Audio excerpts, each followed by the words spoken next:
జిల్లా Shadnagar gas compression పేలిన ఘటనలో 5గురు మృతి చెందారు. మరో 15 మంది తీవ్రంగా గాయపడ్డారు. చికిత్స పొందుతున్న బాధితులను షాద్నగర్ ఎమ్మెల్యే పరామర్శించారు. యాజమాన్యాలు జాగ్రత్తలు పాటించకపోవడంతోనే ప్రమాదం జరిగిందని అన్నారు. సంబంధిత అధికారుల నిర్లక్ష్యం కారణంగా అనేక మంది ఈ విధంగా మృత్యువాత పడుతున్నారని, దీనిపై యాజమాన్యం నష్టపరిహారం చెల్లించాలంటున్న షాద్నగర్ ఎమ్మెల్యేతో మా ప్రతినిధి Sujatha face to face. Shadnagar south gas కంపెనీలో నిన్న గ్యాస్ కంప్రెసర్ లీక్ అయ్యి అక్కడైతే మాత్రము అగ్ని ప్రమాదం చోటు చేసుకుంది. అందులో పనిచేస్తున్నటువంటి కార్మికుల్లో 15 మందిలో 5గురు మృతి చెందగా 10 మందికి అయితే మాత్రం తీవ్ర గాయాలయ్యాయి. ప్రస్తుతం మనతో పాటు షాద్నగర్కి సంబంధించినటువంటి ఎమ్మెల్యే ఉన్నారు. సార్ చెప్పండి సార్, ఇలాంటి ఘటనలు తరచూ ఈ షాద్నగర్ ప్రాంతంలో జరుగుతూనే ఉన్నాయి, ఎలా చూడొచ్చు? చాలా బాధాకరం నిన్న జరిగిన సంఘటన.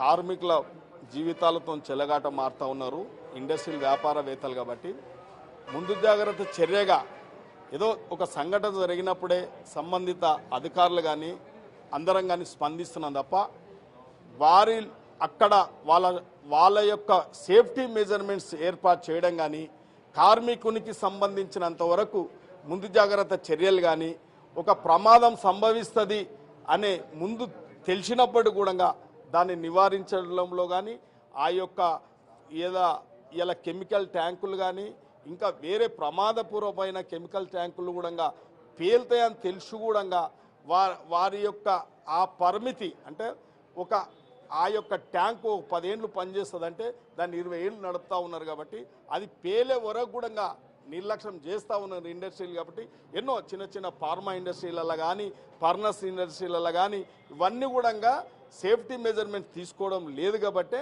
మళ్ళీ ఇటువంటి సంఘటనలు జరుగుతున్నాయి. కాబట్టి సంబంధిత అధికారులు డిపార్ట్మెంట్లు కూడా నిర్లక్ష్యం చేస్తుంది. బాహటంగా చెప్తున్నా నేను, సంబంధిత డిపార్ట్మెంట్లు కానీ, లేబర్ కమిషనర్ కానీ, ఇండస్ట్రియల్ డైరెక్టర్ కానీ, ఇండస్ట్రియల్ జనరల్ మేనేజర్ కానీ వారి పర్యవేక్షణ లోపం ఉంది. వాళ్ళు పారిశ్రామికవేత్తలతో కొల్లీడై ఉన్నారు. ఇది నిజంగా కూడా చెప్తా ఉన్నా. కాబట్టి ఎందుకంటే ఇలా ప్రాణం పోయిన కార్మికులకు అండగా నిలబడాల్సిన సమయం వచ్చింది. కాబట్టి ఇలా పాక్షికంగా దెబ్బతిన్నా ఏం జరిగినా ఇలా వారికి కూడా సూపర్ స్పెషాలిటీలో ట్రీట్మెంట్ చేయించాలి. పూర్తిగా యాజమాన్యం బాధ్యత వహించాలి. చనిపోయిన వారికి 25 lakhs బేషరతుగా కూడా ఎక్స్రేస్కి ఇవాళ ఇంజరీస్ అయిన వారికి కూడా వారికి పర్మనెంట్ ఇవాళ క్యాజువల్గానే తీసుకుంటున్నారంటే ఇప్పటి వరకు వాళ్ళ యొక్క సీనియారిటీ ఒకరొక్కరికి 2 ఏళ్ళు 3 ఏళ్ళు 4 ఏళ్ళు 5 ఏళ్ళు 10 ఏళ్ళు లేడీస్ ఆడ చెప్తా ఉన్నారు. 10 ఏళ్ళు కూడా ఆ యొక్క పారిశ్రమలో పనిచేస్తే రెగ్యులరైజేషన్ లేదు ఇప్పటి వరకు. మనం రీసెంట్ గానే చూసాము, ఇదే సౌత్ గ్లాస్ కంపెనీ పక్కనే ఇలాంటి ఘటన జరిగింది. ఎందుకు అసలు ఇలాంటి ఘటనలు జరుగుతున్నప్పటికీ కూడా అంటే గత ప్రభుత్వం ఇష్టానురాజ్యంగా ఇలాంటి పర్మిషన్లు ఇవ్వడం వల్ల ఇలాంటి ఘటనలు జరుగుతున్నాయా? అంటే ఇండస్ట్రియల్ పర్మిషన్ ఇచ్చేటప్పుడు అన్ని కండిషన్లు పెట్టే ఇచ్చినట్టు చూపిస్తారు. కానీ క్షేత్రస్థాయిలో ఆ విధంగా ఉండదు. పర్మిషన్ ఒక రకంగా ఉంటుంది, క్షేత్రస్థాయిలో ఒక రకంగా ఉంటుంది. ఇవాళ పొల్యూషన్ కంట్రోల్ బోర్డు కానీ ఉంటుంది. ఇవాళ అన్ని డిపార్ట్మెంట్లతో కూడా పర్మిషన్లు తెస్తారు. కానీ ఎక్విప్మెంట్స్ సరి అయిన ఎక్విప్మెంట్స్ అక్కడ అరేంజ్ చేయరు. ఇప్పుడు జస్ట్ లైక్ పొల్యూషన్ ఫ్యాక్టరీ ఒకటి ఉంది. ఆ పొల్యూషన్ ఫ్యాక్టరీ సంబంధించి ఈపీ ప్లాంటు ఎరెక్షన్ చేసినామని చూపిస్తారు రికార్డులలో. కానీ అక్కడ ఈపీ ప్లాంట్ పనిచేయదు, ఫంక్షన్ చేయదు.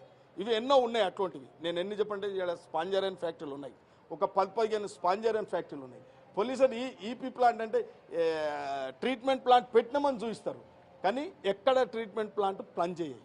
అంటే ప్రభుత్వాలను మోసం చేస్తున్నారు, ఇక్కడ కార్మికులను మోసం చేస్తున్నారు. యాజమాన్యాన్ని పూర్తిగా బాధ్యత. కాబట్టి కఠిన చర్యలు తీసుకోవాలి యాజమాన్యం మీద. మనం చూస్తున్నాము, హైదరాబాద్ అనగానే అందరినీ హక్కున చేర్చుకొని ఉపాధి అవకాశాలు కల్పించే రాష్ట్రంగా ఉంది. కాబట్టి అటు ప్రతి రాష్ట్రం నుంచి కూడా ఛత్తీస్గఢ్ కావచ్చు, లేకపోతే మహారాష్ట్ర కావచ్చు, వివిధ ప్రాంతాల నుంచి వస్తున్నారు. వాళ్ళు నిత్యం ఎక్కడొకక్కడ ఇలాంటి ఘటనలు జరిగి వాళ్ళు ప్రాణాలను కోల్పోతున్నారు, కుటుంబం రోడ్డును పడే పరిస్థితి ఉంది. ఏం చెప్తారు అసలు అలాంటి వాళ్ళకి? అంటే అక్కడ గవర్నమెంట్లు కానీ ఇక్కడ గవర్నమెంట్లు కానీ నిజంగా పూర్తి ఇన్ఫర్మేషన్ ఈ యొక్క కార్మికుడు ఉపాధి గురించి ఇక్కడ పంపుతున్నాం అనేది అక్కడ గవర్నమెంట్ పంపాలి. ఇక్కడ గవర్నమెంట్ కూడా ఇప్పుడు ఏదైనా ఒక కార్యాలయం అంటే ఉపాధి గురించి ఇతర రాష్ట్రాల గురించి ఇక్కడ అవసరం ఉంది, పని కల్పించే అవకాశాలు ఇక్కడ ఉన్నాయి, ఇలా ఉద్యోగాలు కల్పించే అవసరాలు ఉన్నాయి ఇక్కడ అని చెప్పి వయా గవర్నమెంట్ ద్వారానే అక్కడ లేబర్ను పంపే కార్యక్రమం ఒకటి తీసుకోవాలి. ఇక్కడ కూడా గవర్నమెంట్ దగ్గర ఈ ఇన్ఫర్మేషన్ ఉండాలి. అంతవరకు ఇలా ఒక గుడంబ దందలాగా చేస్తూ ఉన్నారు. ఈ లిస్టానుసారంగా లేబర్ గుంపు మేస్త్రి పోతున్నాడు, పట్టుకొచ్చుకుంటున్నాడు, వాని పని ఎల్లగొట్టుకుంటున్నాడు. ఇప్పుడు ఇండస్ట్రియలిస్ట్కి ఏం కావాలి, వాని ప్రొడక్షన్ వస్తే చాలు. ఒక గుంపు మేస్త్రికి ఎవరికో ఒక టేకదారికి చెప్తా ఉన్నాడు.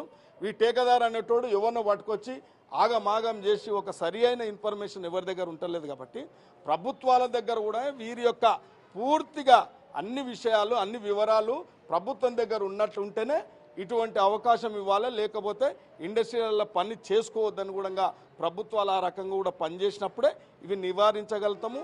వాళ్ళ ప్రాణాన్ని లేకుండా కూడా సంబంధిత అధికారులు కానీ డిపార్ట్మెంట్లు కూడా పూర్తిగా పర్యవేక్షణ చేయాలి. పర్యవేక్షణ లోపం ఉంది, లేకపోతే ఇండస్ట్రీలతో వీళ్ళకు లోపాయకార ఒప్పందాలు కూడా ఉన్నాయని కూడా నేను భావిస్తున్నాను. ఇక్కడ ఏ లోపం వల్ల ఇది జరిగి ఉండొచ్చు అని అనుకుంటున్నారు? అంటే ఇలా కాలం చెల్లిన ఆ ట్యాంకులు అంటే వాళ్ళకు ఒకటే లాభమే, వాళ్ళకు ప్రొడక్షనే కావాల తప్ప ఇది కాలం చెల్లిన ప్రమాదం ఉందని చెప్పి ముందు జాగ్రత్త చర్య తీసుకోకపోవడమే అది పేలింది. ఫైనల్లీ ఇప్పుడు క్షతగాత్రులను ఆల్రెడీ మీరు పరామర్శించారు కాబట్టి వాళ్ళ పరిస్థితి ఏ విధంగా ఉంది? ఇలాంటి ఘటనలు జరగకుండా మీరు స్థానిక ఎమ్మెల్యే కాబట్టి ఎలాంటి చర్యలు తీసుకోబోతున్నారు? తప్పకుండా మేము పారిశ్రామికవేత్తలతోని సంబంధిత అధికారులతోని రివ్యూ పెట్టడానికి కూడా నేను ఆదేశాలు ఇవ్వడం జరిగింది. మొన్న మోడల్ కోడ్ ఉండే కాబట్టి కొద్దిగా టైం కుదరలేదు కాబట్టి నేను ఆల్రెడీ మొన్న జిల్లా పరిషత్లో మాట్లాడడం జరిగింది, మండల స్థాయిలో జనరల్ బాలల్లో కూడా మాట్లాడడం జరుగుతూ ఉంది. ప్రత్యేకంగా శ్రద్ధ వహిస్తాం.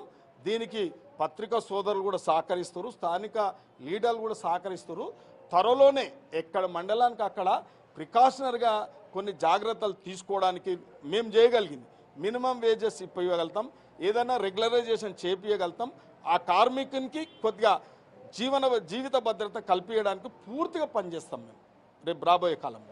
అయితే చూస్తున్నాం కదా, తరచూ ఇలాంటి ఘటనలు జరుగుతున్నాయి. ఇలాంటి ఘటనలు జరగకుండా ఖచ్చితంగా ఎవరైతే కార్మికులు ఉంటారో వాళ్ళకి భరోసా కల్పిస్తూ వాళ్ళకి కొత్తగా ఏదైనా సరే కంపెనీలలో పనిచేసేటప్పుడు వాళ్ళకి భరోసాని ఇచ్చేందుకైతే మాత్రం మా వంతు ప్రయత్నం చేస్తాము అని షాద్నగర్కి సంబంధించినటువంటి ఎమ్మెల్యే శేఖర్ చెప్తున్నారు. కెమెరామెన్ శ్రీకాంత్తో సుజాత, షాద్.